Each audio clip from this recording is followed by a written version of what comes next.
Good morning. एक वेळेस आयुष्यात भाऊ नसला तर चालेल, पण बहीण पाहिजे. आता हे मी का म्हणते ते तुम्हाला पुढे समजेलच, पण त्या अगोदर सकाळी नाश्त्याला मी इथे मेथीचे थालीपीठ बनवलेले, जे की टेस्टला खूप छान झालेले. त्यानंतर घरातील सगळं आवरून झाल्यानंतर आम्ही बाहेर जायला निघालो. आता बाहेर म्हणजे आम्ही माझ्या बहिणीकडे निघालेलो. खरं तर आम्हाला लवकर जायचं होतं, पण वेळ इतका होत गेला की आम्हाला जायला 3च वाजले. आता ईशासोबत जायचं म्हटल्यावर ईशाचे कपडे, खायचं पाणी हे सगळं घ्यायला लागतं. आणि हो, घरी असताना मी ईशाला टिकली लावत नाही, पण बाहेर जाताना लावते, कारण नजर इज रिअल. त्यानंतर आम्ही येणार आहोत याची तिला काही आयडिया दिली नव्हती. आम्ही डायरेक्टच गेलेलो. आता तिथे लुसी पण होती. लुसी हे या मांजरीचं नाव होतं. त्यानंतर ईशानं मांजर कधीच पाहिलं नव्हतं, त्यामुळे तिची अशी काहीशी रिॲक्शन होती.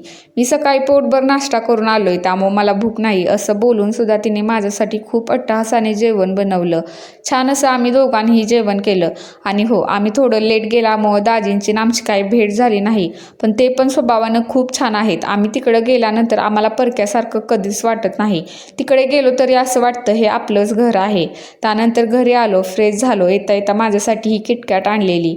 प्रवासाचा खूप थकवा आलेला, त्यामुळे आम्ही दोघांनी फ्रेश होण्यासाठी छान अशी कॉफी घेतली. तोपर्यंत ईशा तिची इथं रमून गेलेली. ती अशी कधीच खेळत नाही, पण आज पहिल्यांदाच अशी खेळत बसलेली. तिला ह्या पाठीवर गिरवायला खूप जास्त आवडतं. त्यानंतर हे बाहेर गेलेले. यांनी येता येता माझ्यासाठी बदाम शेक आणलेला आणि असा केला दिवसाचा शेवट. चला बाय. आवडला